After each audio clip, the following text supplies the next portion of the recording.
Hello friends, मैं हूं धनंजय और आप लोग देख रहे हैं मेरा YouTube channel DK deep study. और जैसे कि आप लोगों ने थंबनेल में देख लिया होगा कि आज का जो वीडियो है वो किस टॉपिक पे होने वाला है।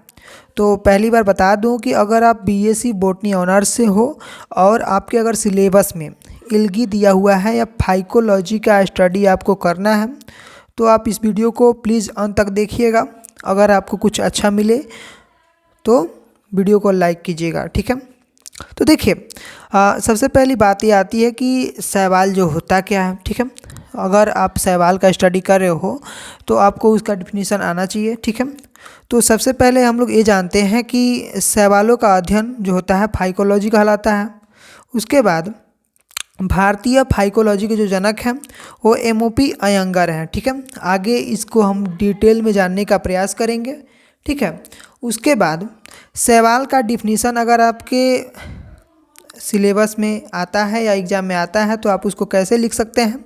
तो सवाल जो होता है क्लोरोफिल युक्त सूत्रोद्भिद यानी थैलस लाइक, ठीक है ना, पौधों का समुदाय होता है जिसमें जो एक कोशिकीय अथवा बहुकोशिकीय होते हैं तथा प्रत्येक कोशिका जो होती है युग्मक बनाती है, ठीक है।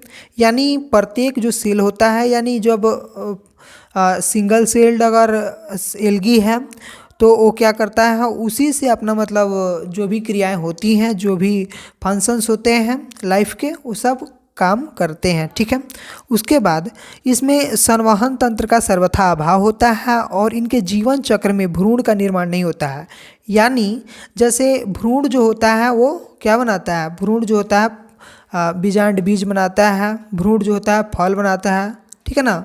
तो वैसे ही अगर जो है दो द्विलिंगी होगा, मतलब एक जो है नर एक मेल और एक फीमेल होगा, ठीक है ना, यानी तो उसमें जो है गैमेट बनेगा और गैमेट से जो होगा भ्रूण बनेगा, ठीक है ना। लेकिन इसमें भ्रूण बनता ही नहीं है क्योंकि यह जो है ना ही फल बनाता है ना ही पुष्प बनाता है, ठीक है। तो इसमें जो है भ्रूण नहीं बनता है, ठीक है ना। जो भी कोई भी सवाल है उसमें भ्रूण नहीं होता है, ठीक है। उसके बाद इसके जीवन चक्र में भ्रूण का निर्माण नहीं होता है और इन लक्षणों के कारण शैवाल अन्य सभी पादप वर्गों से भिन्न होते हैं। उसके बाद हम लोग ये जानने का प्रयास करेंगे कि जो शैवाल शब्द है, हम लोग शैवाल शब्द तो पढ़ रहे हैं, ठीक है, लेकिन ये जो शैवाल शब्द है वो कहाँ से आया है, कैसे आया है, ठीक है। तो देखिए, भारतीय आयुर्वेद जो है, भारतीय आयुर्वेद में जो है शैवाल नाम दिया गया है, ठीक है। किसको, एल्गी को भारतीय आयुर्वेद में शैवाल नाम दिया गया है। उसके बाद यूनानी में इसे फाइकस बोला जाता है, यानी यूनान के जो लोग हैं वो इनको शैवाल नहीं बोलते होंगे, ना ही एल्गी बोलते होंगे, इनको जो है फाइकस बोलते हैं, ठीक है। और उसके बाद चीन के जो लोग हैं इसको साओ बोलते हैं, ठीक है। जैसे हम लोग इसको एल्गी बोल रहे हैं, शैवाल बोल रहे हैं, उस तरह चीन के लोग इसको साओ बोल रहे होंगे। उसके बाद रोमन जो है, रोमन में इसको फ्यूकस बोला जाता है, रोम के लोग इसको फ्यूकस बोलते हैं। उसके बाद द्वीपों यानी जो टापुओं पे रहने वाले जो लोग हैं वो इसको लीमू बोलते हैं, ठीक है।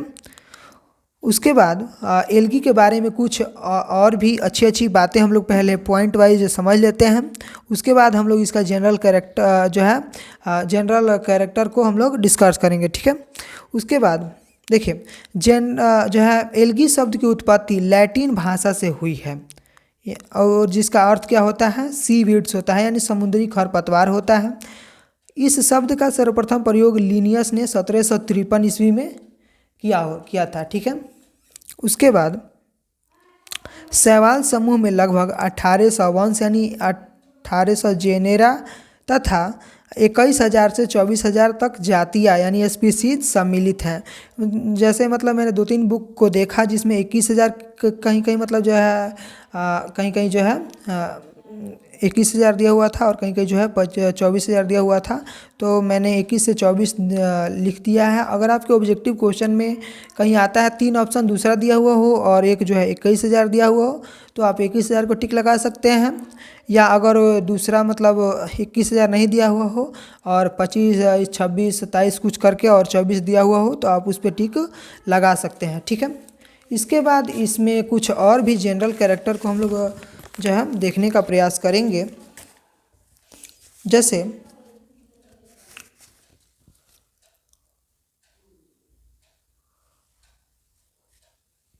शैवालों के अध्ययन को शैवाल विज्ञान कहते हैं, ठीक है ना। शैवाल विज्ञान एल्गोलॉजी अथवा फाइकोलॉजी कहते हैं।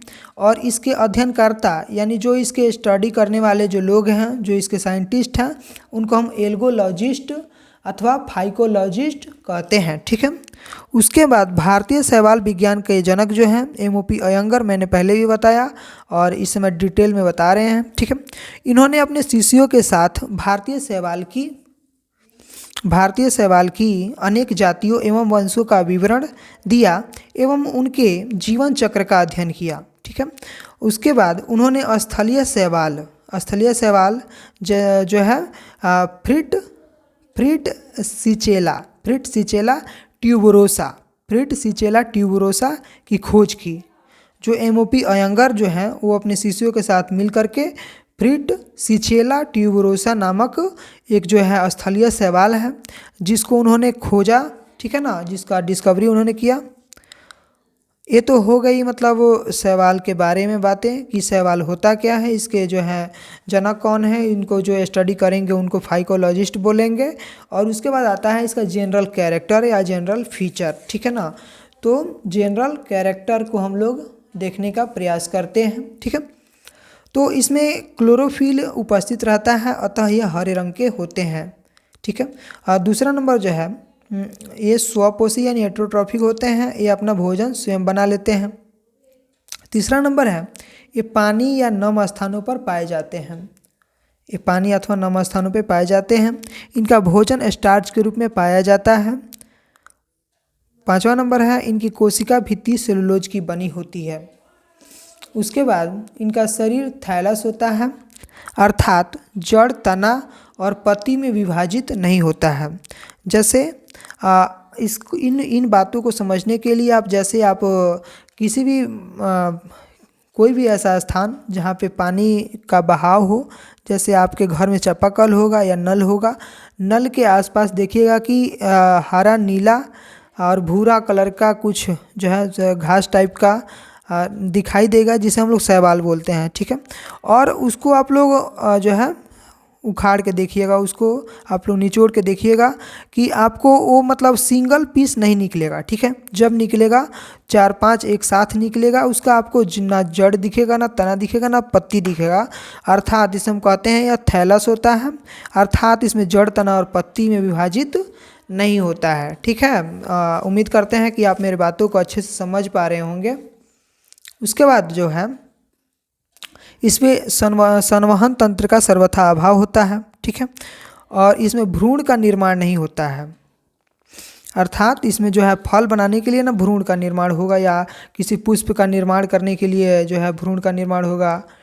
तो इसमें ना ही पुष्प बनता है, ना ही जो है बीज वगैरह बनता है, तो इसमें भ्रूण का निर्माण नहीं होता है। इसमें लैंगिक अंग जो है कोशिक अथवा एक कोशिक अथवा बहुकोशिक होते हैं, यानी सेक्सुअल या असेक्सुअल हो सकता है। उसके बाद इसमें प्रकाश संश्लेषी वर्णक जो है क्लोरोफिल, जैंथोफिल और कैरोटीन उपस्थित होता है। क्लोरोफिल, जैंथोफिल और कैरोटीन उपस्थित होता है। तो ये रहा आपका जो है फर्स्ट लेक्चर एल्गी पे। इसके बाद का जो लेक्चर है वो हमारा इकोनॉमिक इम्पोर्टेंस ऑफ एल्गी पे होने वाला है। तो अगर आपको यह वीडियो अच्छा लगे तो प्लीज़ मेरे वीडियो को लाइक, चैनल को सब्सक्राइब करना ना भूलें, ताकि मैं जो अगला वीडियो बनाऊं उसका नोटिफिकेशन आपको सबसे पहले मिल जाए। थैंक यू, धन्यवाद, जय हिंद दोस्तों वीडियो देखने के लिए।